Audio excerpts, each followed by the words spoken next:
এবার আমাদের মহারাজ কৃষ্ণচন্দ্র উদ্বোধন করতে চলেছেন পানীয় জলের সরোবর।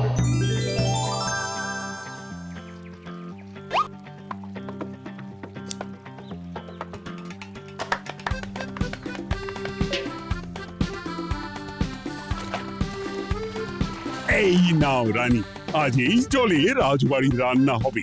মহারাজ, আমরা সবাই চাই আপনি এই পানীয় জলের সরোবরের ব্যাপারে কিছু বলুন। কৃষ্ণনগরের মানুষের দীর্ঘদিনের ইচ্ছে আজ সফল হয়েছে। আমাদের রাজসভার সকল সভাসদদের জন্য এতদিন পরে একটা পানীয় জলের সরোবর হয়েছে। প্রত্যেক সপ্তাহে এই সরোবরে বিজ্ঞানীর বানানো রাসায়নিক মেশানো হবে, যাতে জলে কোনো রকম জীবাণু না থাকে। এই জল রান্নার কাজে ব্যবহার করা যাবে এবং পরিশুদ্ধ করে বা ফুটিয়ে পান করাও যাবে। আরে সবাই দাঁড়িয়ে আছো কেন? হাততালি দাও, হাততালি, হাততালি। এই হাততালি তোমাদের সকলের প্রাপ্য, কারণ তোমাদের প্রত্যেকের 2 মাসের বেতন তোমরা দান করেছো বলেই অর্থাভাব থাকা সত্ত্বেও এই সরোবর এত তাড়াতাড়ি বানানো সম্ভব হয়েছে। এছাড়াও নিজেরা মাটি কাটা থেকে শুরু করে সকল কাজে সহযোগিতা করেছো, এটাও অনেক বড় ব্যাপার। আবার হাততালি। মহারাজ, এই আনন্দে কি খাওয়া দাওয়া হচ্ছে? খাওয়া বিশ্রাম সব হবে। আমি আর রানী একটু সমুদ্রে ঘুরতে যাব, তাই আগামীকাল থেকে 1 সপ্তাহ রাজসভা ছুটি। তোমরা নিজেদের মতন আনন্দ করো, বিশ্রাম নাও। টানা 1 সপ্তাহ ছুটি? হ্যাঁ, টানা 1 সপ্তাহ। কি আনন্দ! এবার হাত পা ছড়িয়ে শুধু আয়েশ করব। আমিও এই কদিন অনেক ধকল গেল। এটা চাই ওটা চাই, তারপর সব মালপত্র বওয়া, মাটি স্থানান্তরিত করা, সব কাজ করেছি। এবার বিশ্রামটা চাই। কি বলো গোপাল? হ্যাঁ, ঠিক বলেছো সেনাপতি। তবে আমি আমার ব্যায়ামটা কিন্তু চালিয়ে যাব। সে চালাও, শরীরটা ধরে রাখতে হবে তো।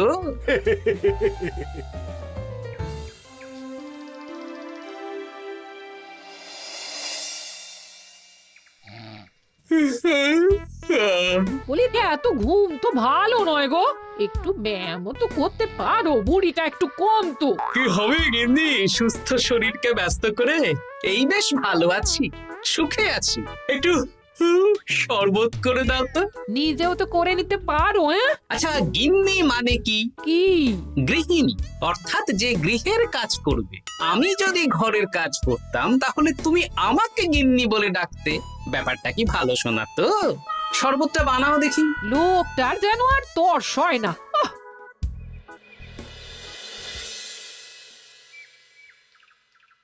এই 137, হ্যাঁ 138, হ্যাঁ 139, হ্যাঁ 140। গিন্নি, কোথায় গেলে? কি হলো?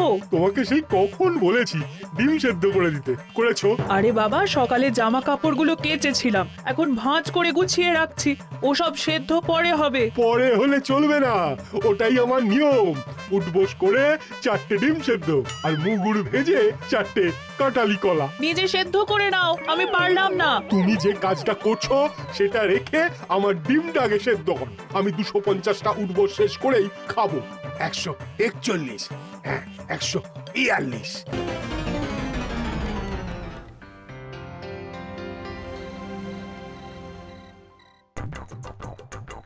ও গিন্নি, তোমার পিঠে একটু সুড়সুড়ি দিয়ে দাও তো। আমি এখন সন্ধে দেব, সুড়সুড়ি টুসুড়ি দিতে পারবো না বাপু। তুমি তুলতুলে হাতে সুড়সুড়ি দিলে ঘুমটা তাড়াতাড়ি চলে আসবে। সন্ধেবেলা ঘুমোবে কেন? যাও একটু পায়চারি করে এসো। না, এখনো তো পায়চারি না, এখন শুধু বিশ্রাম। দাও দাও দাও দাও, সুড়সুড়ি দাও, সুড়সুড়ি দাও। এই লোকটা জ্বালিয়ে মারলো। গিন্নি, একটু ওই কাঁচা লঙ্কা, কচি শসা, কুচো পেঁয়াজ আর ওই সর্ষের তেল দিয়ে মুড়িটা মাখো, বুঝলে? তুমি তো নিজেও মেখে নিতে পারো বাপু, সব কিছুতে আমাকে কেন আদেশ করো? আদেশ না লক্ষ্মী বউ, আমার অনুরোধ। তোমার মতন মুড়ি কি আমি মাখতে পারি? না না না, মেখে ফেলো দেখি, মেখে ফেলো। একটা কাজ নিজের হাতে করবে না। কি জ্বালাতন রে বাবা।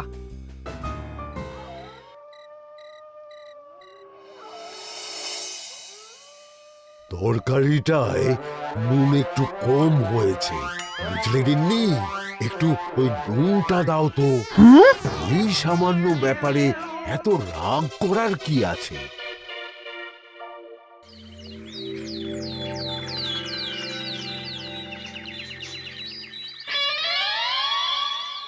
এই একটু জল ভরে নিয়ে যাব, একটু শান্তিতে রান্না করব তার জো নেই।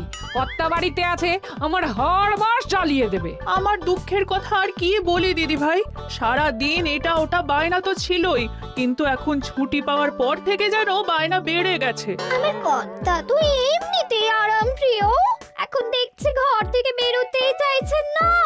সারাক্ষণ শ্বশুরে দাও, এটা খেতে দাও, হাত পা টিপে দাও।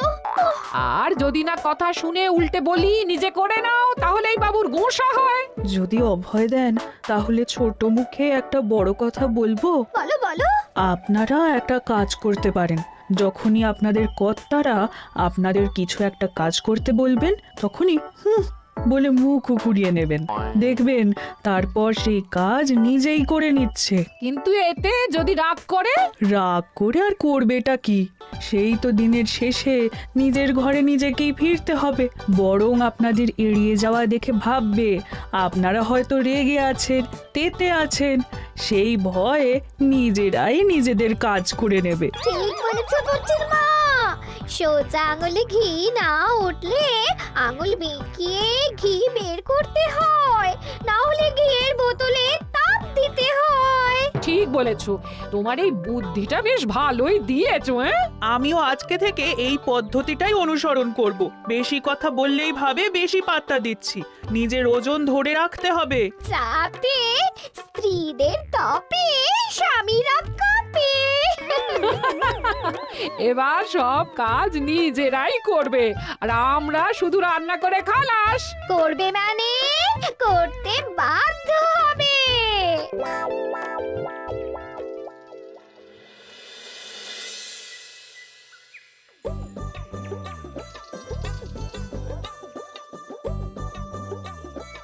কই গো গিন্নি, বাজারের থলেটা ধরো। উফ, বাবারে বাবা, কি গরম, চাঁদিটা ফেটে গেল গো। কই গো, নিয়ে যাও। যা বাবা, কিন্তু কথাই শোনে না। আরে বাবা, আমি কখন থেকে হাঁকছি বাজারের থলেটা নিয়ে যাও, কোনো কথা কানেই তোলো না। এ নাও দেখো, তোমার পছন্দ মতন কই মাছ এনেছি, আজকে তেল কই রেঁধো কেমন।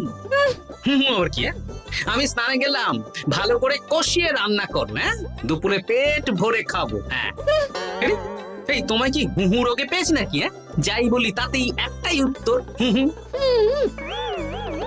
কি মন্ত্রী মশাই, অনেক দিন হয়ে গেল আমাদের হাতে কোনো কাজ নেই। এখন কি আর গোপালের পেছনে লাগবেন না নাকি? দূর, অনেক তো পিছনে লাগলাম, কিন্তু ফলের ফল তো কিচ্ছু হলো না, উল্টে আমার বদনাম হলো আর তোরাও ফেসে গেলি। তাই আর না। তাহলে এখন কি হাত গুটিয়ে বসে থাকবেন? এখন সুস্থ শরীর ব্যস্ত করতে চাইছি না, বুঝলি? পুজো ছাড়া তো সেইভাবে বড় ছুটি পাই না, কিন্তু অনেক বছর পর এক সপ্তাহ টানা ছুটি পেয়েছি, তাই এই ছুটিটা খেয়ে দিয়ে আয়েশ করে উপভোগ করতে চাই। বাহ, বেশ টাটকা ফল এনেছেন তো। খাবি? আপনি খাওয়ালে আমরা আবার না করতে পারি নাকি? দাঁড়া, তোদের গিন্নিমাকে বলছি কেটে দিতে। কই গো, শুনছো? কই গো? গিন্নিমা তো কোনো সাড়াই দিল না, তাই তো দেখছি। দাঁড়া, আমি রান্নাঘরে গিয়ে বলে আসি।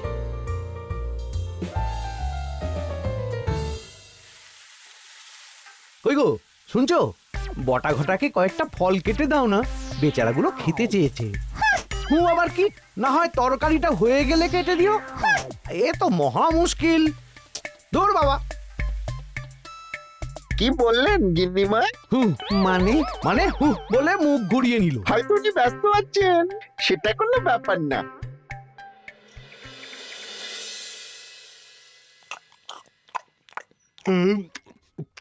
সত্যি তোমার হাতের রান্নায় জাদু আছে। হ্যাঁ, বাহ বাহ। কি হলো গো? হ্যাঁ, সকাল থেকে মুখে কুলু পেটে বসে আছো কেন? তোমার কি কিছু হয়েছে? হুম ওই দেখো আবার হু হু করে। দাও দেখি, আর একটু ভাত দাও। হুম কি গো, ভাত দেবে না? হুম আরে বাবা, তোমার কি রাগ বা অভিমান কিছু হয়েছে? এ তো দেখি কিছুই বলে না। এবার বুঝো ঠেলা, শুধু রান্নাটা করব আর কোনো কিছু করতে বললেই বলে এড়িয়ে যাব। বাধ্য হয়ে নিজেই কাজ করে নেবে। দেখি আজ তেল কইটা কেমন হয়েছে।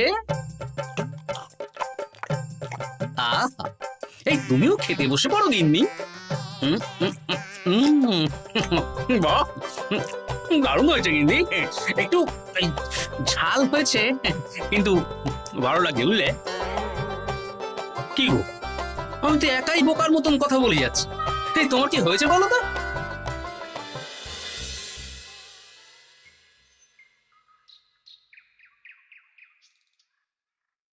গিন্নি, মুদিখানা থেকে মাসকাবারি সব নিয়ে এসেছি।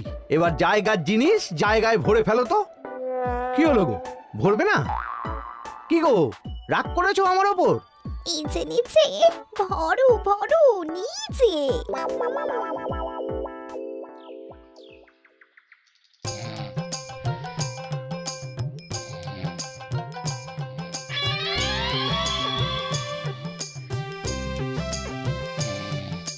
এ কি গো গিন্নি, দুপুরের এঁটো থালা, বাটি, হাঁড়ি, কড়াই সবই তো শুকিয়ে কাঠ। এগুলো মাজবে কখন? আরে, এই কি শুরু করেছো বলো তো? শুধু হু হু করে যাচ্ছ। কিছু জিজ্ঞেস করলে হয় চুপ করে আছো, নয়তো হু হু বলছো। বাসনগুলো মাজবে না? হ্যাঁ, রাতে রান্না বান্না করবে না নাকি? আরে, এ তো আজব ব্যাপার। না, আমাকেই দেখি বাসনগুলো মেজে ফেলতে হবে। বাড়িতে তো আর 5টা দাস দাসী নেই।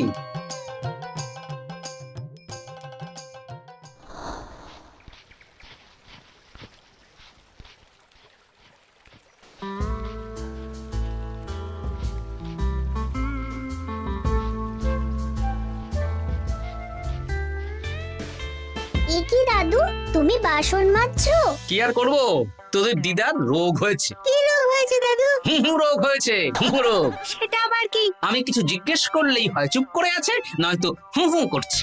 কি কর দাদু, 1 সপ্তাহ ছুটি পেয়েছো, কোথায় আইস করে কাটাবে তা না তুমি বাসন মাজছো? কি আর করবো বল, সবই ভাগ্য। আরে দাদু, তোমার যে ঘটে বুদ্ধি আছে না, তুমি ভাগ্য বদল করে দিতে পারো। হ্যাঁ, দিদা পুনো হল হলে তুমিও তো বাঘাতে তোল। আর দেখি কবে ঠিক হয়, নইলে তো কিছু একটা ব্যবস্থা করতেই হবে। এভাবে হু হু শুনে তো আর থাকা যায় না, বিরক্তিকর। আরে গোপাল যে, তুমি পুকুর ঘাটে কি করছো? এই দুপুরের বাসন মাজছি। ও, বাসন মাজছো? মাজো মাজো, আমিও কাপড় জামা কেচে বাড়ি ফিরছি। কেন গো, তোমার আবার কি হলো? আর বলো না, একটু ছুটিতে বিশ্রাম নিচ্ছি বা ব্যায়াম করছি, সেসব আমার গিন্নির সহ্য হয় না।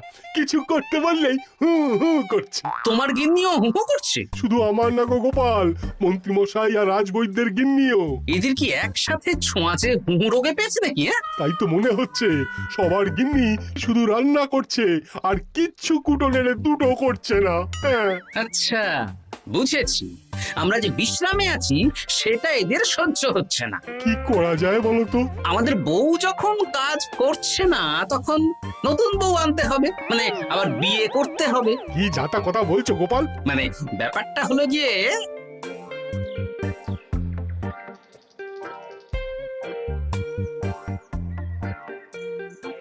হ্যাঁ, দারুণ বুদ্ধি।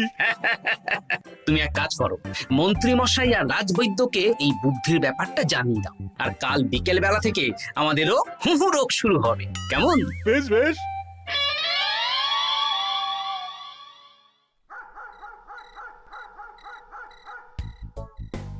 অগিন্নি, বাসনগুলো সব মেজে এনেছি, এবার তো ওঠো।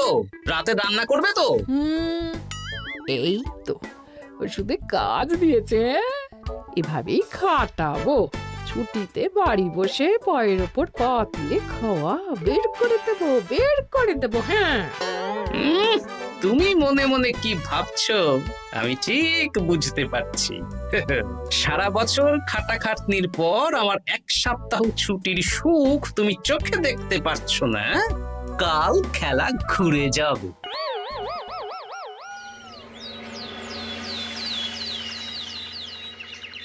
আজ থেকে আমার আর কোনো উপকার তোমাকে করতে হবে না গিন্নি। আমি নিজের ব্যবস্থা নিজেই করে নেব। হ্যাঁ, মানুষটা সেজে গুজে গেল কোথায়? চললাম। কোথায় যাচ্ছি?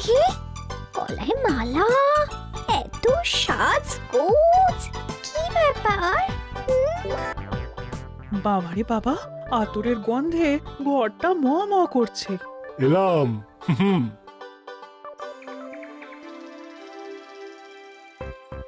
আরে আর বলো না, আমার মানুষটা যে আজকে সকাল সকাল সেজে গুজে কোথায় গেল কিছুই বুঝতে পারলাম না। আমার কথাও তো গলায় মালা পড়ে গেল।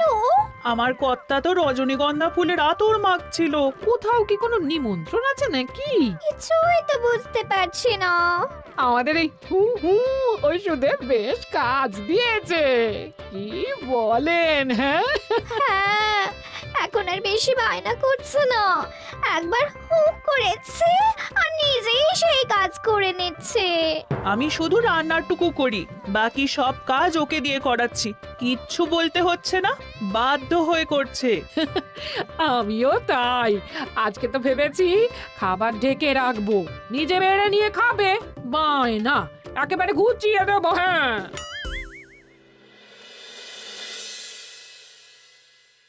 সকাল থেকে সন্ধে হয়ে গেল, বাড়িতে এখনো এলো না। মানুষটা কোথায় গেল রে বাবা? এসো এসো নতুন গিন্নি, এসো। আজ থেকে তুমিও এই সুখের সংসারের সমান অংশীদার। এই এই এই এই এইটা কে? হ্যাঁ? তুমি টোপর পরে এসেছো কেন? হ্যাঁ, নতুন গিন্নি, তুমি আমার পুরনো গিন্নির কথায় বেশি কান দিও না। আমি যা বলবো তাই শুনবে। তুমি আমার জন্য রান্না বান্না করে দেবে তো? আমি একটু একটু বায়না করবো, সব শুনবে তো? তুমি বিয়ে করেছো? ও মা গো, আমার কি সর্বনাশ হলো গো!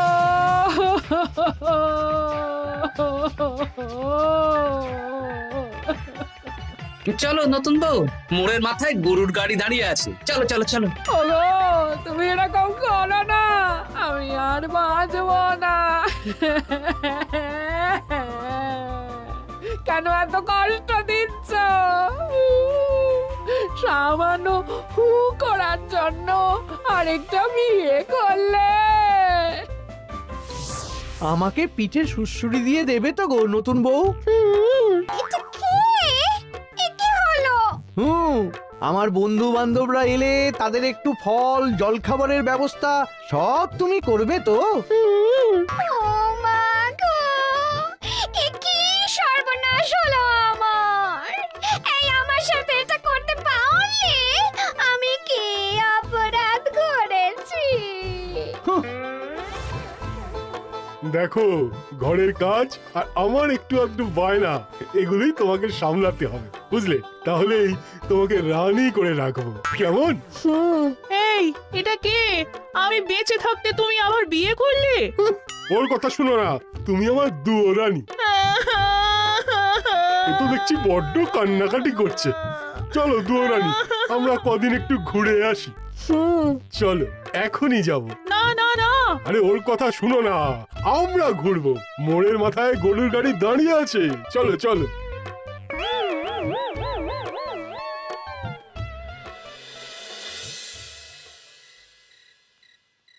এখন আবার ঘুরতে যাচ্ছ? কি আর করবো বলো, আমরা সামান্য এক সপ্তাহ ছুটি পেলাম, ভাবলাম একটু আয়েশ করে থাকবো, কিন্তু তোমাদের সেই সুখ সইল না, তাই আমি মানছি আমি ভুল করেছি, তা বলে তুমি আরেকটা বিয়ে করে নেবে? ওকে মালা পরানোর সময় তোমার বুকটা একটু কাঁপলো না? আমার মুখটা মনে পড়লো না? এটা তুমি কেন করলে? আমাকে একটু বুঝিয়ে বলতে আমি আবার আগের মতো তোমার ছোট ছোট বায়নাগুলো পূরণ করে দিতাম। তার জন্য বিয়ে করলে? তুমি কি নিষ্ঠুর? হ্যাঁ? তোমরা সবাই নিষ্ঠুর। নিজেদের একটা স্ত্রী থাকতে আবার দ্বিতীয় বিয়ে। কি আর করবো, স্বামীর সামান্য আবদার স্ত্রী না রাখলে তো কোনো সংসারই সুখের সংসার হতে পারে না। অগত্যা। এখন তোমরা যদি কথা দাও যে আগের মতন আমাদের ছোট ছোট বায়নাগুলো সামলাবে, তাহলে নতুন বউকে ওদের বাড়ি পাঠিয়ে দেব, আর আবার আমাদের পুরনো সংসার, সুখের সংসার ফিরে আসবে। সত্যি হ্যাঁ, বেশ কথা দিলাম। দাও দাও মুখ পুরীকে বাড়ি পাঠিয়ে মুখ পুড়ি নয়, পোড়া। এই যে সভাকবি, ঘোমটাটা তোলো তো। কটা ঘুমটা তোল। ঘটা ভোলা,